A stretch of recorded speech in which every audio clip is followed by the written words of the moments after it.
Welcome, everyone.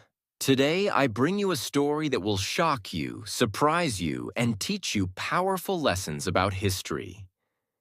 This is not just a story. This is the real life of Joseph Stalin, the man who ruled the Soviet Union with an iron fist. Many people call him a dictator because he ruled with absolute power, eliminating anyone who stood in his way. But how did a poor boy from a small town rise to become one of the most feared leaders in history? That is the story we will uncover, piece by piece. So sit back, listen carefully, and improve your English listening skills while learning about one of the most important figures of the 20th century. Let's begin.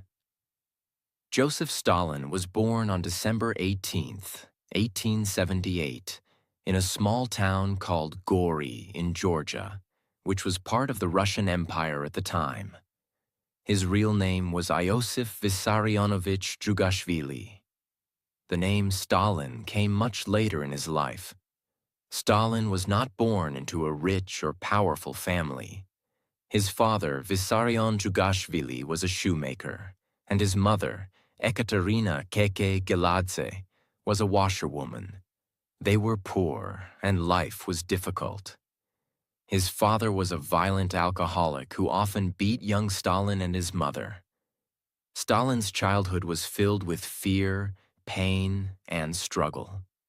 This abuse shaped his personality.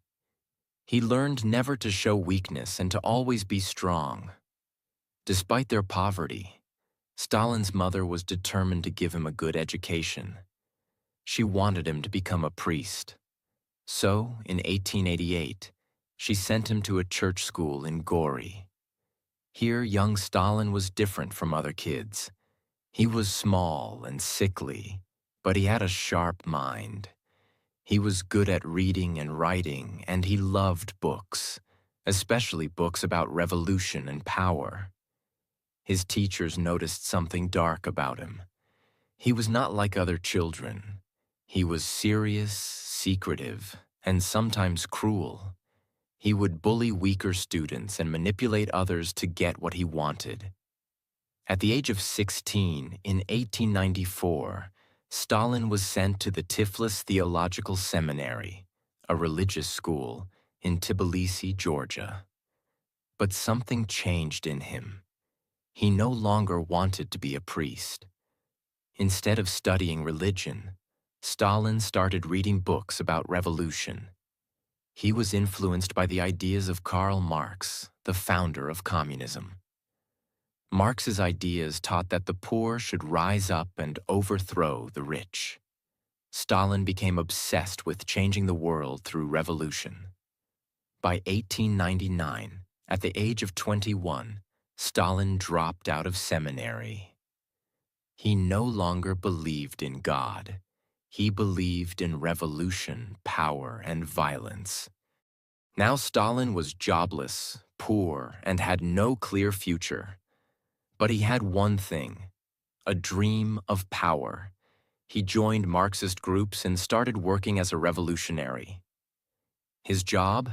Spreading communist ideas, organizing strikes, and fighting against the government. But the Russian Empire was dangerous for revolutionaries. The police were always watching. Stalin had to be clever, secretive, and ruthless. To support the communist movement, Stalin started robbing banks. Yes, Stalin, before becoming a leader, was a criminal. In 1907, he organized a famous bank robbery in Tbilisi. His gang stole 250,000 rubles, millions in today's money. This made Stalin famous in the underground world of revolutionaries. But it also made him a wanted man. Soon the Russian police caught him. Between 1902 and 1917, Stalin was arrested 7 times and sent to Siberia, a freezing, harsh land in Russia. But every time, he escaped. Each time he returned, he became more powerful, more ruthless, and more determined. He was no longer just a revolutionary. He was becoming a leader in the communist movement. By 1917, Russia was on the edge of collapse. The country was suffering from poverty, hunger, and war. The Tsar King of Russia, Nicholas II, was losing control. People were angry. The communist leader, Vladimir Lenin, saw this as the perfect moment for revolution. He and his followers, called the Bolsheviks, were planning to overthrow the government. Stalin was already working for Lenin in the background, writing articles, organizing workers, and helping to spread revolutionary ideas. In October 1917, the Bolsheviks finally seized power in what became known as the Russian Revolution. The Tsar was removed, and Lenin became the new leader of Russia. Stalin was not yet the main leader, but he was gaining power quickly. As a reward for his loyalty, Lenin gave Stalin a high position in the Communist Party. Stalin was now in charge of important government matters, but he was still working in the shadows, watching, learning, and planning his next move. But taking over Russia wasn't easy. The Bolsheviks had enemies. A civil war broke out between Lenin's Red Army, communists, and the White Army, people loyal to the old government. During this time, Stalin showed his true nature. He was sent to different battle zones to help the Red Army fight. But Stalin didn't just give orders. He ruled with fear and brutality. In 1918, in the city of Tsaritsyn, later named Stalingrad in his honor, Stalin ordered mass killings. He executed people suspected of being enemies of communism, even if they had no proof against them. He wanted to show that he was merciless, a man who never forgave betrayal. Lenin and the other Bolsheviks noticed Stalin's ruthless methods, but they also saw that he was effective. In war, fear was a weapon, and Stalin knew how to use it. By 1921, the Bolsheviks had won the Civil War. Russia was now a communist country, known as the Soviet Union, USSR. But Lenin was getting old and sick, and the question arose, who would rule after Lenin? Stalin was already preparing his plan. In 1922, Lenin gave Stalin a new title, General Secretary of the Communist Party. Many thought this position was not very important. But Stalin knew better. As General Secretary, Stalin had control over who got jobs in the communist government. This meant he could place his loyal followers in powerful positions. Slowly, without anyone noticing, he was building his own army of supporters. Meanwhile, Lenin was growing suspicious of Stalin. He started to regret giving him power. In 1923, Lenin wrote a letter, later known as Lenin's Testament, warning that Stalin was too dangerous, too rude, and too power-hungry. Lenin suggested that Stalin should be removed from his position. But before Lenin could act, he suffered a major stroke. By January 1924, Lenin was dead. Now the Soviet Union needed a new leader. There were two main candidates. 1. Leon Trotsky, a brilliant revolutionary, Lenin's close ally and leader of the Red Army. 2. Joseph Stalin, the tough, silent organizer who controlled the Communist Party from the inside. Most people thought Trotsky would win. He was smarter, more famous, and a strong speaker. But Stalin had something more powerful: manipulation. Stalin started using dirty tricks. He lied about Lenin's last wishes. He told people that Lenin wanted Stalin as leader. He secretly spread rumors that Trotsky was too arrogant and too dangerous to lead. He forged documents and used his loyal followers to slowly push Trotsky out of power. Trotsky fought back, but it was too late. By 1927, Stalin had complete control of the Communist Party. Trotsky was expelled from the Soviet Union and later murdered in 1940 on Stalin's orders. Now Stalin was the supreme leader of the Soviet Union. But he was just getting started. After gaining power, Stalin became paranoid. He believed that everyone was plotting against him. In the 1930s, Stalin launched the Great Purge, a period where millions of people were arrested, tortured, and executed.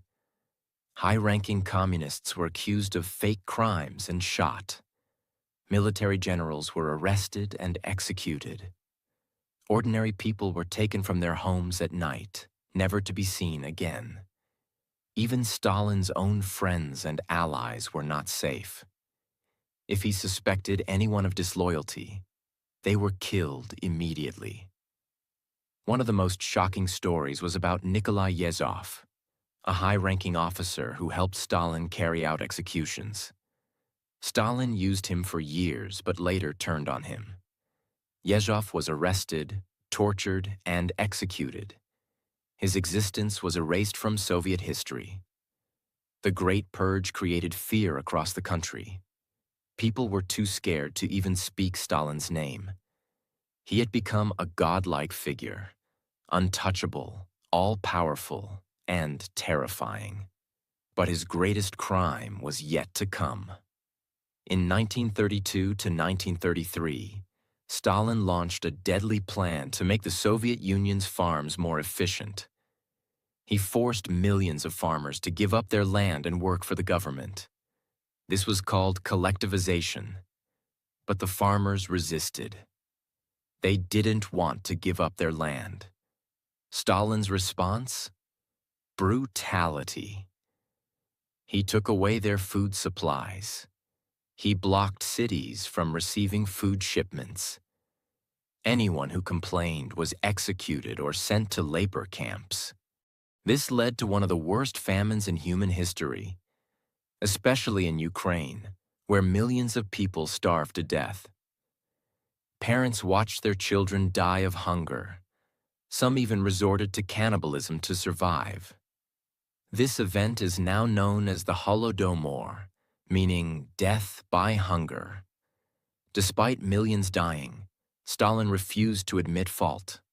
He simply covered it up. Joseph Stalin's personal life. Before Stalin became the feared leader of the Soviet Union, his personal life was filled with tragedy. These painful events shaped him into the ruthless man he later became. His first wife. Many years ago, in 1906, Stalin married Kato Svanitsa, a kind and loving woman. They had a son, Yakov, but their happiness did not last. In 1907, Kato fell ill with typhus and died. Stalin was devastated. People say he cried at her funeral and told his friends, "With her, all my warm feelings for humanity have died." After this tragedy, Stalin became distant from his son and focused only on politics. His second wife. Years later, in 1919, Stalin married again. His second wife was Nadezhda Alliluyeva, a young and intelligent woman. They had 2 children, Vasily and Svetlana. But their marriage was not happy. Stalin was harsh and emotionally distant, which made Nadezhda suffer from depression. In 1932, after an argument with Stalin, she shot herself. Stalin never talked about her death. He told people she had died from an illness, but many believe she took her own life because she was unhappy.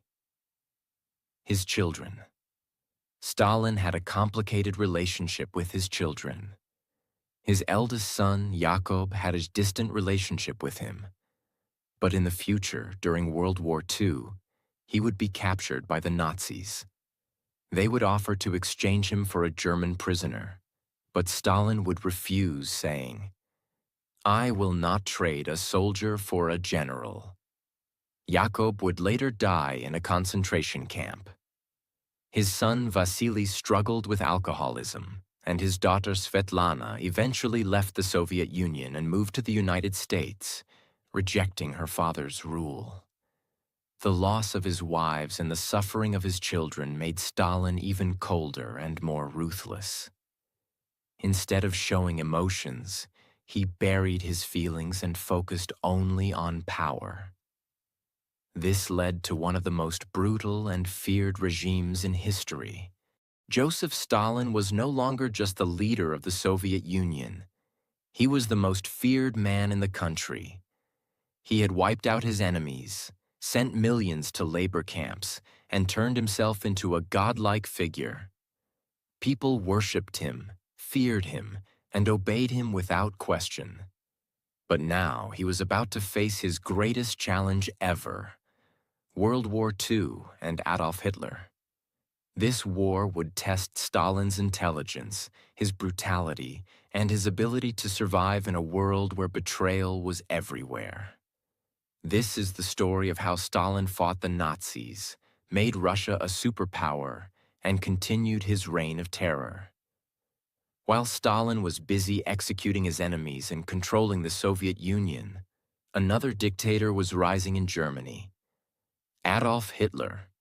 Hitler was the leader of the Nazi Party, and like Stalin, he ruled with fear, propaganda, and violence. He wanted to expand Germany's land and create an empire. But to do that, he needed to attack and conquer other countries. At first, Stalin didn't care about Hitler. He thought Hitler was just another European leader. In 1939, Stalin and Hitler signed a secret deal called the Molotov-Ribbentrop Pact. In this deal, Stalin and Hitler agreed not to attack each other. They secretly divided Europe between them. Stalin got control over parts of Poland, Finland, and the Baltic states. Stalin thought he was safe. He believed Hitler would never break their agreement. But he was wrong. On June 22, 1941, Stalin woke up to the biggest betrayal of his life. Hitler had launched a surprise attack on the Soviet Union. This was called Operation Barbarossa, and it was the largest military invasion in history. Over 3 million German soldiers invaded Russia. Thousands of tanks and planes bombed Soviet cities. Entire Russian armies were destroyed in days. Stalin was shocked. He had ignored warnings from his spies that Hitler was planning to attack. Now the Soviet Union was on the edge of collapse.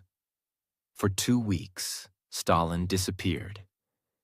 Some historians say he was so scared that he hid in his home, not knowing what to do.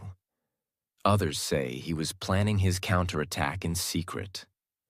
Finally, Stalin returned and made a speech to the Soviet people. For the first time ever, he called them brothers and sisters instead of comrades. He knew he needed them to fight for survival. But this was not an ordinary war. It was a war of blood, terror, and sacrifice. Hitler's army was advancing deep into Soviet territory. In 1942, they reached Stalingrad, the city named after Stalin himself. Hitler wanted to destroy this city to break Soviet morale. The battle that followed became one of the deadliest in history. Over 2 million people died, soldiers and civilians. The city was completely destroyed by bombs. The Soviets fought street by street, house by house, refusing to surrender. Stalin gave a brutal order: not one step back. Soldiers who tried to retreat were shot by their own commanders. After 5 months of non-stop fighting, the Soviets finally trapped Hitler's army. In February 1943, the Germans surrendered, and the Soviet Union had won the Battle of Stalingrad. This was a turning point in World War II. After Stalingrad, Hitler's army never recovered. Stalin had turned the tide of the war. But at what cost? Millions of Soviet soldiers and civilians were dead. The country was in ruins. By 1944, the Soviet army had pushed the Nazis out of Russia. Now Stalin wanted revenge.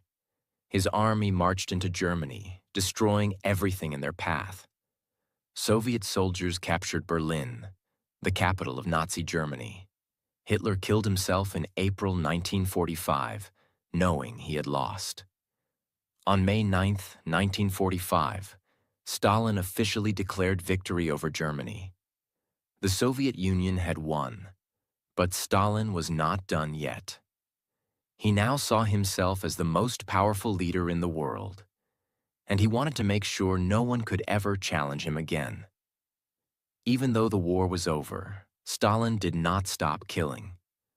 He arrested and executed Soviet generals who had helped him win the war.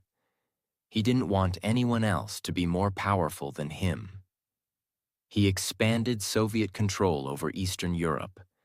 Countries like Poland, Hungary, and East Germany became communist under Stalin's rule.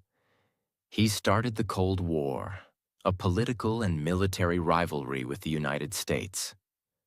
Stalin hated the United States and its leader, President Harry Truman. He saw America as the biggest enemy of communism. This led to decades of tension, nuclear threats, and fear between the Soviet Union and the USA.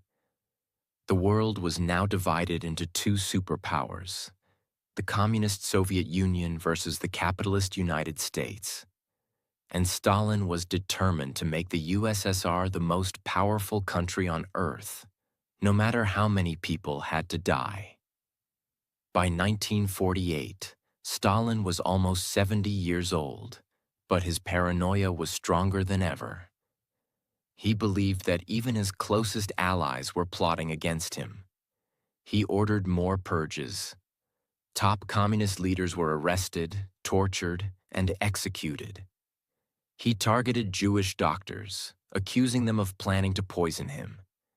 He lived in complete isolation, afraid of being assassinated. People around him were too scared to even look him in the eyes. He had become a prisoner of his own fear.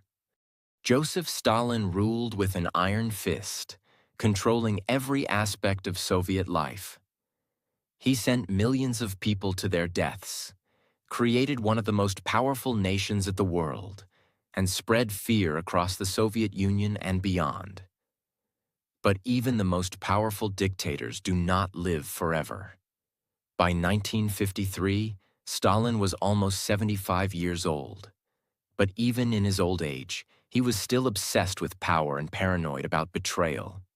He did not trust anyone, not even his closest allies. He rarely left his private residence, a huge estate outside of Moscow. He surrounded himself with guards and doctors, always fearing an assassination attempt. He constantly ordered more arrests, believing that enemies were hiding everywhere. His final days were filled with paranoia and terror. But no one expected that the man who had caused millions of deaths would soon be struggling for his own life, alone and helpless.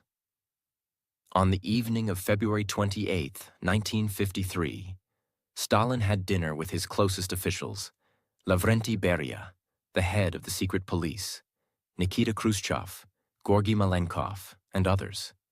They drank a lot of alcohol, as Stalin often did. They laughed and talked about purging more people from the government. Stalin seemed completely fine. No one suspected that this would be his last night alive. But the next morning, something strange happened. Stalin did not come out of his bedroom. His guards waited for hours, too afraid to check on him. They knew that disturbing Stalin's sleep could mean death. Finally, at 10 p.m., one of the guards gathered his courage and entered Stalin's room. What he saw was terrifying. Stalin was lying on the floor, unable to move. His eyes were wide open, but he could not speak. He had urinated on himself, showing he had been there for hours.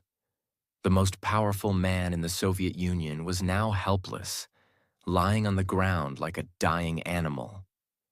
But the nightmare was just beginning. Even though Stalin was clearly dying, his guards and ministers did not immediately call the doctors. Why? Because Stalin had recently ordered the arrest of many doctors, accusing them of being traitors. His own paranoia had cost him his life. For 12 hours, no one dared to act. Doctors were too afraid to come because they thought Stalin might punish them if he recovered.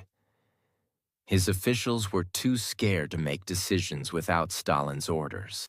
The man who had controlled life and death for millions of people was now dying in silence, surrounded by people too scared to help him. Finally, in the morning of March 2nd, 1953, doctors were called, but it was too late. Stalin was paralyzed on his right side. His breathing was heavy and slow. He could not talk, could not move, and could barely stay awake. For 3 days, Stalin suffered in silence. His mouth opened and closed, as if he wanted to say something, but no words came out. Was he trying to beg for help? Was he terrified? Or was he cursing the people around him? No one will ever know. Then, on March 5th, 1953, at 9:50 p.m., Joseph Stalin took his final breath. His face twisted in agony, his hands clenched into fists, and his body shook violently before becoming still. His final expression was one of terror, as if he had seen something horrifying before he died. And just like that, the most feared man in the world was dead. But what happened after his death was just as shocking as his life. As soon as Stalin died, the Soviet government went into total chaos. Who would take his place? What would happen to the Soviet Union? Would Stalin's terror continue? At first, Stalin's right-hand man, Lavrenti Beria, took control. Beria was just as cruel and dangerous as Stalin, and he planned to rule just like him. But the other Soviet leaders feared Beria. They knew he would kill them all to stay in power. So just 3 months after Stalin's death, they made a shocking move. In June 1953, Beria was arrested and executed, the same way he had executed so many others before. Nikita Khrushchev slowly took power, becoming the new leader of the Soviet Union. He began to reveal the truth about Stalin, the mass killings, the purges, and the lies. Finally, in 1956, Khrushchev gave a secret speech, exposing Stalin as a cruel dictator. Stalin's statues were taken down. His body was removed from Lenin's tomb. His name was erased from history books. The world finally learned the truth about Stalin's terror. But for the millions who had suffered, it was too late. Even today, Stalin remains one of the most controversial figures in history. Was he a hero who saved the Soviet Union from Hitler? Or was he a monster who murdered millions of innocent people? Was he a genius leader or a paranoid tyrant, dictators? There is no simple answer. Stalin turned the Soviet Union into a global superpower, but at the cost of countless lives. Some still admire him, believing he made Russia great. Others see him as one of history's worst villains, responsible for more deaths than Hitler. One thing is certain: his impact on the world will never be forgotten. Joseph Stalin lived and died in power, leaving behind a legacy of fear and destruction. But now I want to ask you, was Stalin a necessary leader, or was he pure evil? Did his actions make the world better or worse? Let me know in the comments below. Joseph Stalin's life and leadership teach us several lessons, both positive and negative. Here are some important takeaways. Power can be dangerous. Stalin had absolute power, and he used it to control people and remove anyone who disagreed with him. Lesson: too much power without checks and balances can lead to cruelty and dictatorship. Fear can control people. Stalin ruled with fear. He made people afraid to speak against him. Lesson: leaders should earn respect, not control people through fear. Hard work and determination can change a nation. Stalin turned the Soviet Union into a world superpower. He industrialized the country and strengthened its military. Lesson: hard work and determination can bring big changes, but success should not come at the cost of human lives. Trust and loyalty matter. Stalin did not trust anyone, not even his closest friends. He removed or killed many of them. Lesson: without trust, relationships, and even governments can fall apart. Knowledge and education are powerful. Stalin was well-read and used information as a weapon. He controlled education, the media, and what people were allowed to learn. Lesson: education is powerful. It should be used to help people, not control them. Stalin's life teaches us that power must be used wisely. Leadership should be about helping people, not controlling them. History remembers both good and bad leaders, so the choices we make define how we will be remembered. And if you found this story powerful and shocking, make sure to subscribe for more incredible historical stories. Because history is full of dark secrets, and the truth is often more terrifying than fiction. Hit that subscribe button, and I'll see you in the next story.